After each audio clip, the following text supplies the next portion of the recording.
Broadcasting live from the Business RadioX studios in Atlanta, Georgia, it's time for Coach the Coach Radio.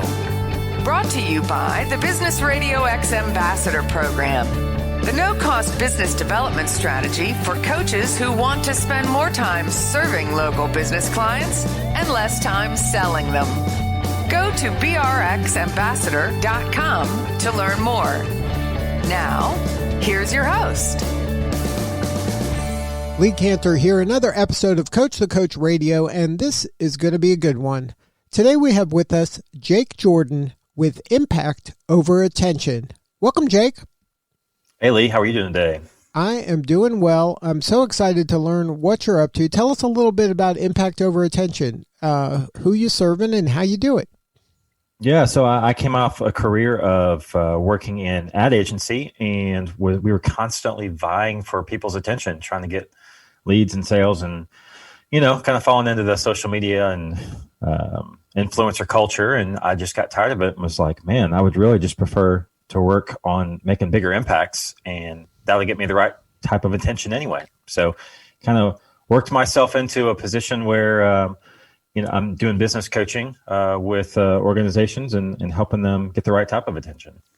Now, are you working with the entire organization, or are you working primarily with the leaders of the organization?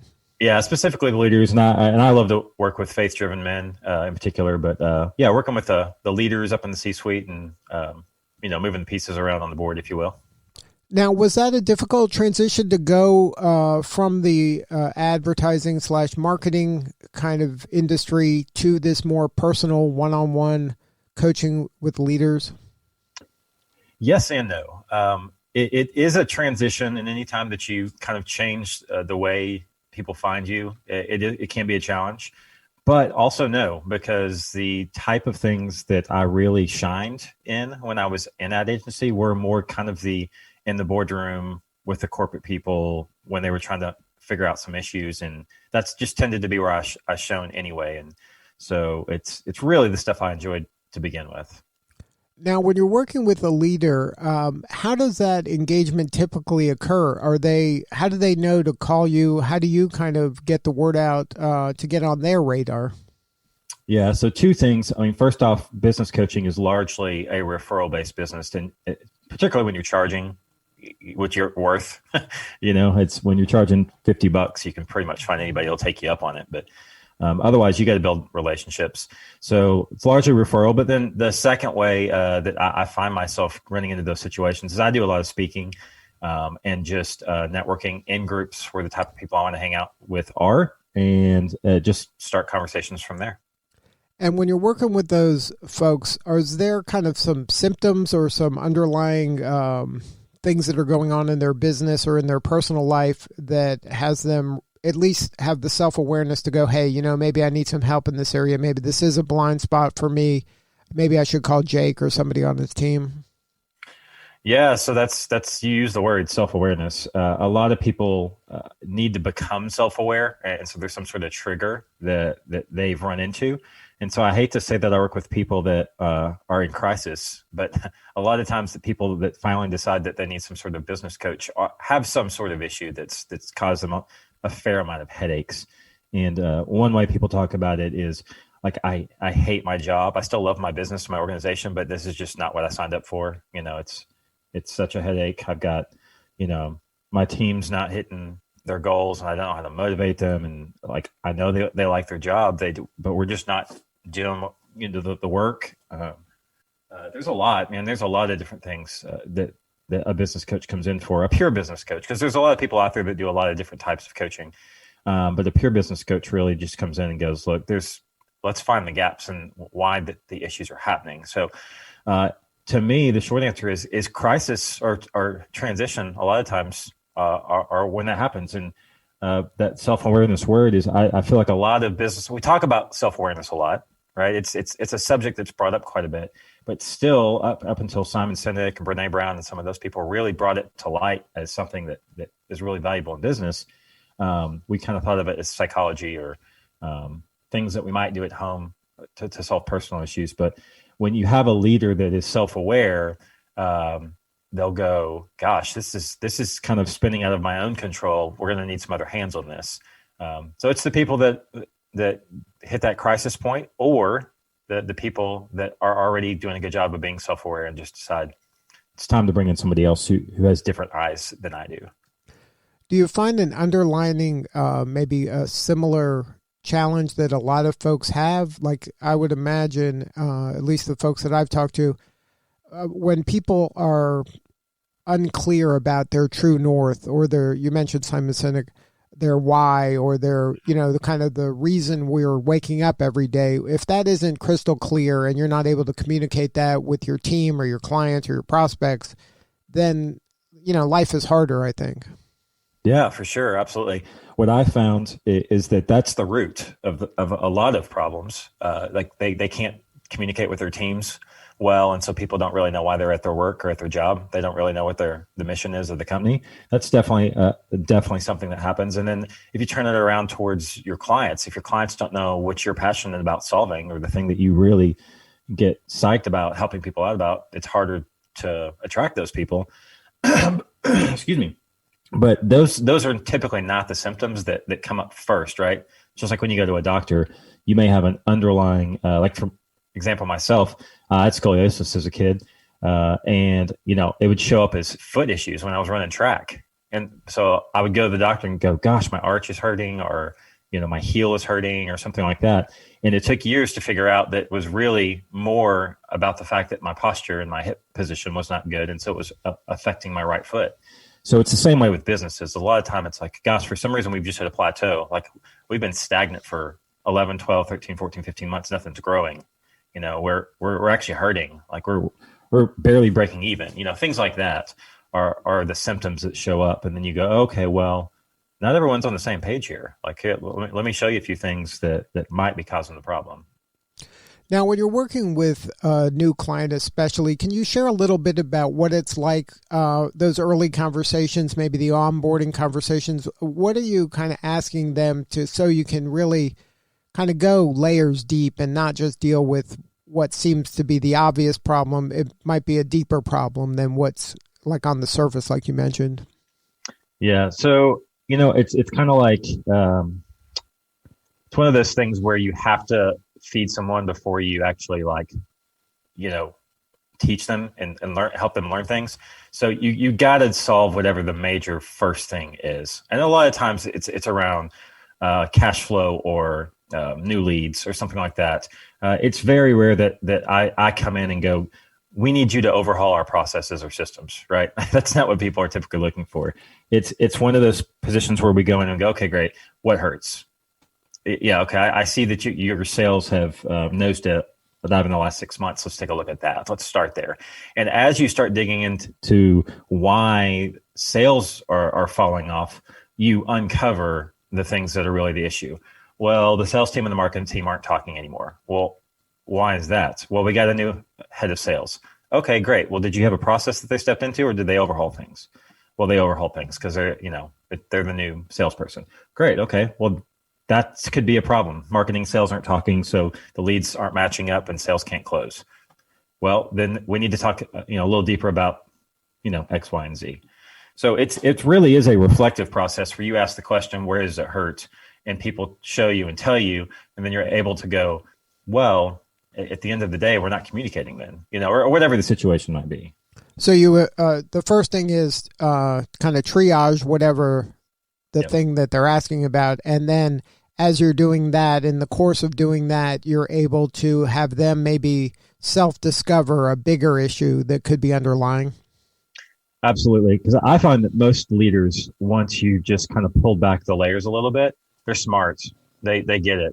There's a reason they're in the position they're in. So you really don't have to do a lot other than just help them pull the layers back. Now, when you're working with leaders, how much of your work is kind of being that sounding board and accountability partner? It does depend on the client. There are certain clients where, I've got years and years of marketing strategy and things like that. Well, they'll want to lean pretty heavily on the consulting side to say, hey, help us figure out why this marketing isn't working or something along those lines. But then there's other ones where, they've got a great handle on their message. They know who they're after, and it does become more of I just need someone who understands business to come in and be a sounding board. So I would say at this point right now with my current client base, it's probably 70-30 more towards the consult side. But it just depends on the size of the organization, and everyone's different. Now, has that been a challenge for you in your coaching, coming from such a strong marketing background and having so much kind of experience and knowledge and depth in that arena, that it's easier to maybe fall into, okay, let me deal with this because I've been doing this forever. And then, the coaching part becomes kind of a bolt-on rather than having it be mostly coaching and then the consulting kind of be the bolt-on. Yeah, that's a great observation. It is something that becomes a challenge, and we actually split out our organizations to be two different companies. One is the marketing agency side, and the other is the business coaching side, so that in the triage portion of it, it makes it easier to go, great, we have a team to help you with that. Come over here to Quirk, and we can help you figure this out. But I'm here for the business coaching side. So that's how I've my team has worked together to make that more clear and who they're going to.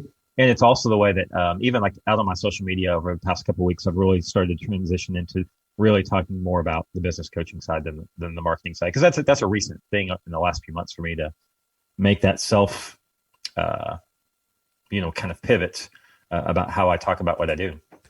Now, maybe share some advice for other folks that maybe before they got into coaching, they are starting in another area of expertise and then they've evolved into coaching. Is there some kind of do's and don'ts that you would recommend them being mindful of? Like you're having to kind of almost separate two separate divisions, one that's more coaching, one that's more tactical.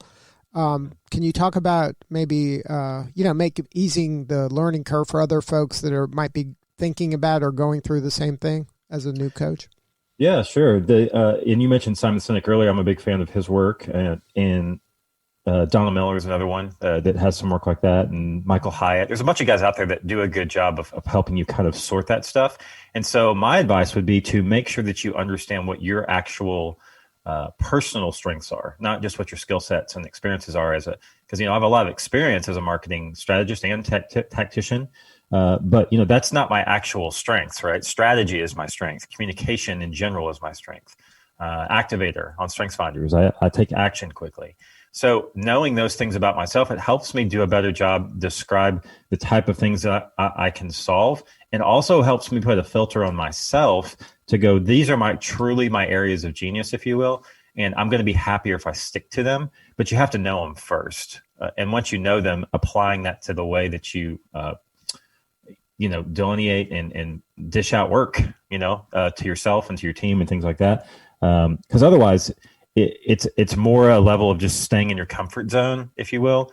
And that's fine if your comfort zone is also what you really love doing. But for a lot of us, especially in the entrepreneurial space or when you have businesses, is you tend to do the work that makes you money and not the stuff that you absolutely love, because it's more comfortable and it's easier for you. Can you share a story of, don't name names, but maybe a success story in terms of helping a client that maybe was struggling, tell the backstory a little bit and how you were able to kind of intervene and help them get to a new level? Sure, yeah. There's one of my favorites is there was a retail company that sold a particular item that's very, very niche. It's very specific to a certain age group and type of person and a certain salary range. Like it was a very specific type of thing. And they spent a lot of time massaging and trying to figure out their message, which was good. You do want to say the right thing. But what they weren't doing is spending the right time looking at how and where people bought their products.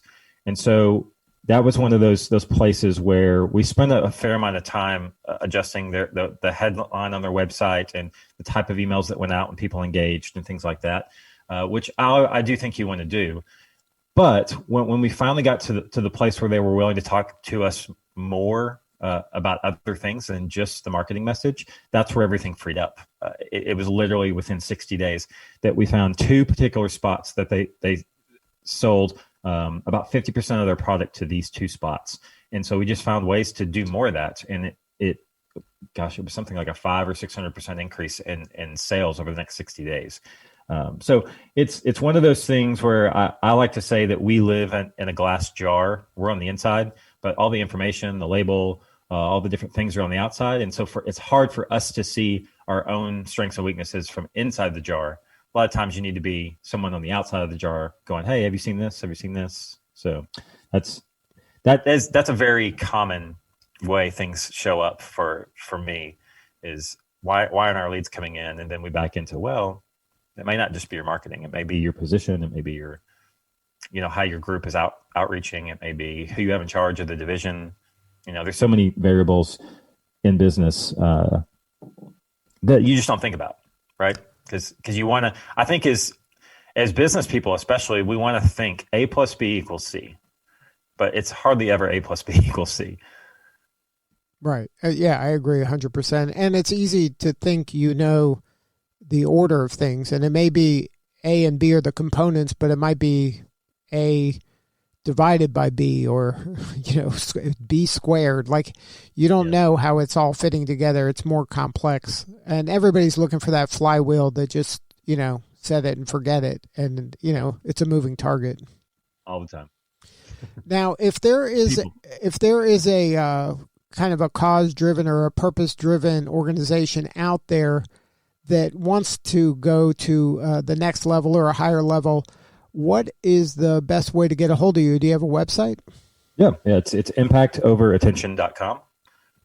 And on that website, they can find some thought leadership, maybe get access to your some materials. Yep. So I have a Monday and Friday show on LinkedIn, Facebook, and YouTube. So I do a LinkedIn Live every Friday and Monday at noon Central. So that's some stuff that they can hear more about. Stories really of other business owners working through the different types of things that we work through. So we're really just trying to share other business owner stories.